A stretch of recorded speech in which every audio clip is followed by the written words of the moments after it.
Alright, what's up Wi-Fi campaign? This is Elemental Master, E-Master for short, and I got a battle here with Sharpedophile on for you guys today. He's a good friend of mine. You should definitely check out his channel. I'm pretty sure Mist will have that in the description. So he's gonna lead off with this Dust Nor, which is a pretty decent lead, you know. It's pretty fun and all. I'm just gonna start speeding this up a little bit. I'm gonna start off with my Hippo, cause this is basically a standard Sandstorm team, basically. You know, you have the Hippo, some other Magic Guard pokes. Yeah, so it's pretty cool. So I'm gonna start off by leading off my rocks. You know, this Hippo's main job is once he gets rocks up, cause like if he gets burned here, as long as I get my rocks and stuff, I really don't care what happens to it.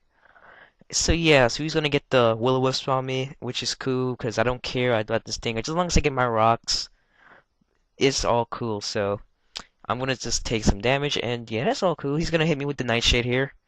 And this thing can just haze for days. Like that takes, well, that's 100. But look at this.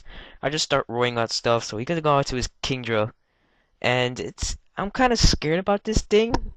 It was kind of scary. I would think he might take me out soon, but because you know he could start up Rain Dance and just screw over my whole plans. But you know, it's still pretty cool because he's going to go for the substitute, and which kind of cost him because I'm just gonna start roaring again. Because remember, I don't need him to attack with anything. His attack's probably like lousy right about now. So in comes the Aerodactyl, and I kept thinking throughout the whole match is Bandit. I don't really know. I kept thinking it's Bandit just because of the damage it does with this Earthquake. Because it's non-stab and all, and this thing is pretty bulky. So he's gonna hit me with the Earthquake, and it's gonna bring me all the way down to 46 HP. So that makes me thought it was Bandit, but I live it, and I'm just gonna roar him back out, get some more damage on this android, which I don't even know what this thing was, but oh well. So he's gonna trace some Sandstream and stuff, which is cool. And he's finally gonna kill me off the next turn using a Psychic after I take Bird and all. This is the boring part of the match, I know, just hazing, you know, rocks, all that good stuff. But you know, this is where the fun part comes in, and yeah, he takes me out here, which is all cool and stuff. He's gonna get hit by Sandstorm, and I go into my Doryuzu, or the Excadrill and now it's called in English. Ugh. So yeah, he's on a balloon, which makes it so awesome. And yeah, I'm just gonna start killing stuff, so I'm just gonna take it out with the X's this turn. Not even gonna set up a Swords Dance, because I don't know if he has like the... I don't know if this thing can learn Focus Blast or the HP Fight or whatever, so I don't want to mess with it. So I'm just gonna take him out there, and yeah. In comes the Weatherman, and yeah, this thing was kind of scary. He was a pain in the ass to take out, but you know, still is how the game goes. So I'm just gonna go into my Brownie, my Landaros, and he's gonna hit me with the Fake Out, and that's going to do a decent chunk. And I guess that's the best attack he has on this guy. But you know, whatever, that's all cool. He's gonna switch out here and makes a bad play. He goes out into his Dusknoir. I don't know if one of this thing has Death Fodder or I don't know, cause I would have went to the Aerodactyl if I were him. So I'm just gonna hit him with the Earthquake, and that's going to do a shitload of damage. Yeah, it's gonna take him down to well under half.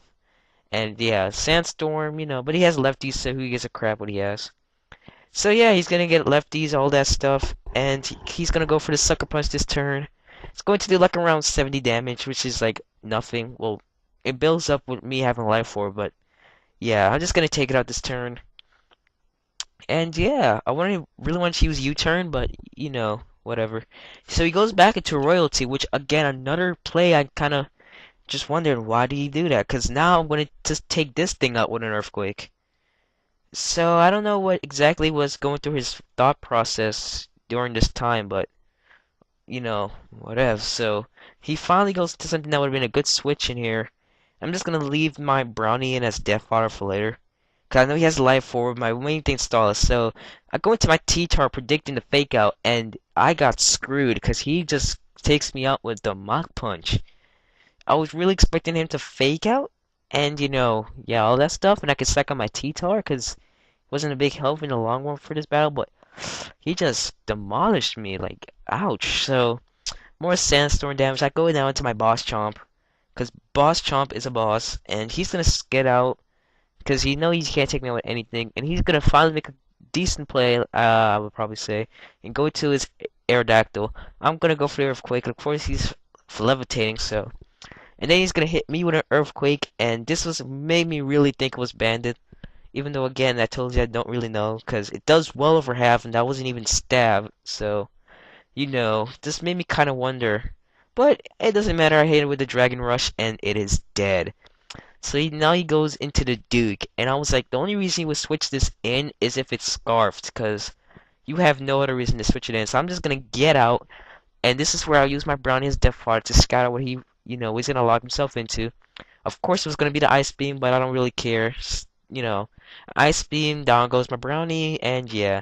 I don't see any Life Orb Recuff. It makes me think that, yeah, he is Scarfed. So I'll just go into my Rufus now, King Possible reference, and hit it with the Earthquake, really expecting this to kill. But I'm Jolly instead of Adamant, so yeah, it just takes with like 1 HP, I'm gonna guess. And he's gonna hit me with the Ice Beam, do well over half, but it doesn't even matter what happens to this thing, because his last poke is a Hitmontop, which has the Mach Punch, which could take this thing out even at full HP, so didn't even matter if he lived or not, because this thing is still a pain in the ass. So I'm just gonna leave it here as Death Fodder, and this cost him the match, I would probably say. He goes for the Fake Out on this turn. Now that calls him more Life Orb Recuff, and he could have just taken me out with the Mach Punch. And anything I switched in at this point really wouldn't have appreciated a Mach Punch roll, even though I have an Alakazam on my team. But he told me he had to Sucker Punch after the battle, so it wouldn't even be useful anyway. So yeah, I was really thinking that he could honestly come back and sweep me with this thing. I was getting kind of scared. So I go into my Boss Chomp, which has no defensive EVs at all. And he's gonna hit me with the Adamant, I'm gonna guess, Adamant Life Orb Technician Mach Punch. And it does, like, nothing. I thought it was gonna take out Chomp, but this is why Chomp went Uber in the 4th gen. I gotta use the Salad Berry boost, and I'm just gonna take it out with the Earthquake for the game. So that's a good game. Good game to Sharpedophile. Really enjoyed it. I hope you guys enjoyed the battle too, and leave in the comments below if you want me to stay on this channel. And yeah, that's all for now. Deuces.